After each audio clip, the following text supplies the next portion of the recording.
millions of Americans will cast their vote to decide the composition of the U.S. Congress. And that's not all. The midterm polls are also being viewed as a referendum on President Donald Trump's first 2 years in office. Remember, the Republicans have been in majority in the U.S. Congress since 2017. Parikshit Luthra joins us now. Parikshit, take us through the significance of these midterm polls.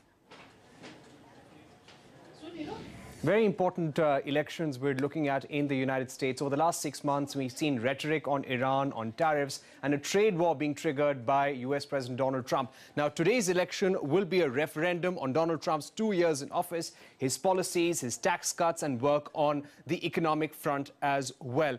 Remember, the decision on who controls the Senate and House of Representatives, the Congress as it is known, will be very key this year. This is happening right in the middle of Donald Trump's 4 years in power. The party which controls the Congress will be able to either approve or stonewall key decisions made by the president and his administration as well. It's almost like the ruling party which has majority in both the Lok Sabha and the Rajya Sabha. Remember, the Republicans have been majority in the House of Congress since January 2017. So what's at stake here? Let's begin with the House of Representatives. We'll come to that. But the key issues that we're looking at in this election: healthcare, economy, and immigration. Those are the issues that everyone is talking about. If we look at the House of Representatives, in the 435-member House, there are 235 Republicans, 193 Democrats, 7 vacancies in total. This is the number, 218, that the Democrats need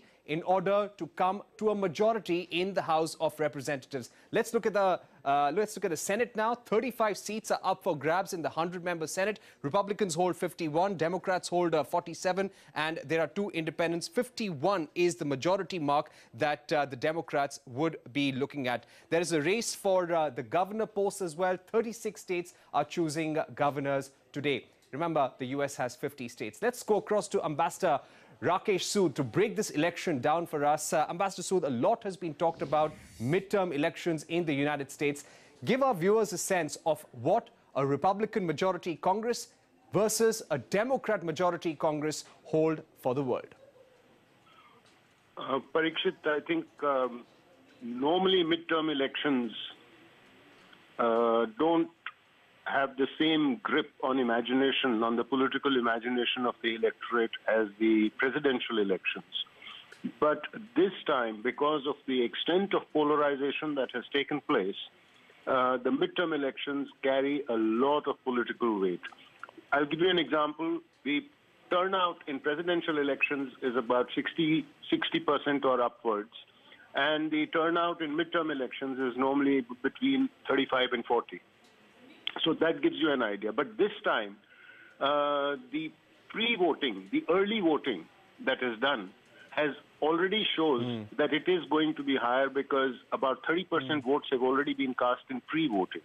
So that shows that there is much greater mobilization by candidates on both sides, Republicans as well as Democrats. The key, of course, is the House of Representatives. You said 435 seats. You need 218 to take the House.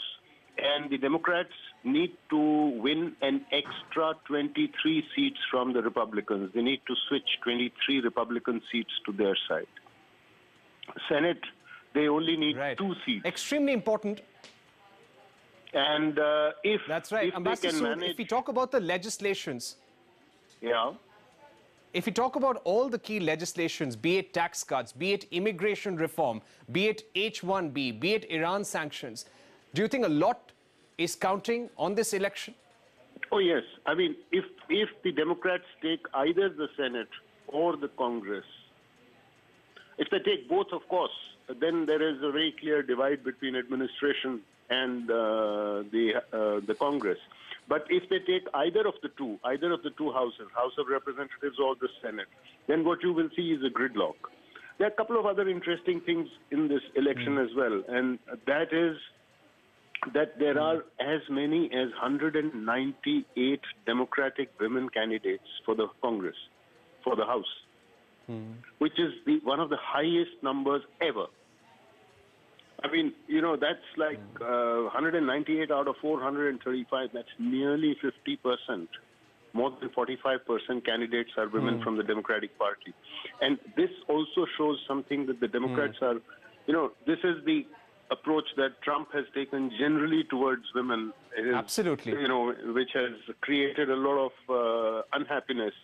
And therefore, a lot of women candidates from the Democratic Party have come forward, and they want to make that a major issue, and they're calling it an election year for women, as it were. Ambassador Sood, that's again something new. Election year for women. That's again something new. But Ambassador Sood, if the Democrats take over both the House of Representatives and the Senate, and they control a majority in the Congress, that will see a weaker Donald Trump? Well, it raises the threat of impeachment very strongly. I mean, let's not forget that there have been calls for President Trump's impeachment. And impeachment in the U.S. system goes through two stages. First is a vote in the House of Representatives, which is carried by a simple majority. And then you have trial in the Senate. And that trial is presided over by the Chief Justice of the U.S. Supreme Court. And the Senate has then votes on that trial, and it has to impeach, it has to cast a two-thirds vote. This can really throw a spanner in the works as far as the Trump administration is concerned, because if they move in this direction, I mean, so far, if we remember in recent years, President Clinton in 1998 was successfully impeached in the House of Congress, but the charges did not stand scrutiny in the Senate. So the Senate did not, the impeachment motion did not get two-thirds Senate majority, and therefore the impeachment was thrown out. Before that, you had the case of Nixon. Either ways, it could be... Nixon decided to quit. Either ways, it could be embarrassing. Either ways, it could be very, very embarrassing for Donald Trump. Our final question, Ambassador Sood, we're running out of time.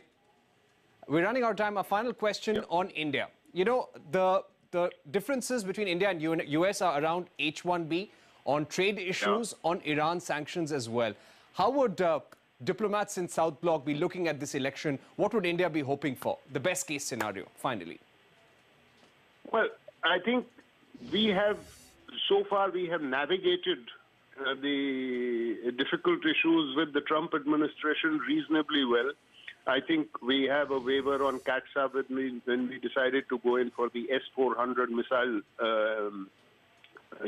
air defense equipment.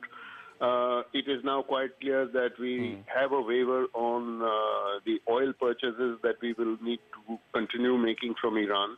So I think we have managed certain issues reasonably well. There are certain ongoing difficulties with regard to trade-related issues because Trump has withdrawn certain items from GSP. He has imposed sanctions. He has raised tariffs on certain other commodities, and the H-1B certainly is a major issue which can come up. But if the House changes, then obviously many of his legislative proposals will not go through. That's for sure. So I think that we will see a pushback. That's for sure. We will see a pushback on many of these issues. Okay. Thanks, Ambassador Sood, for joining us. India would be looking at this election very, very closely, and so will the entire world. Back to you in the studios in Mumbai.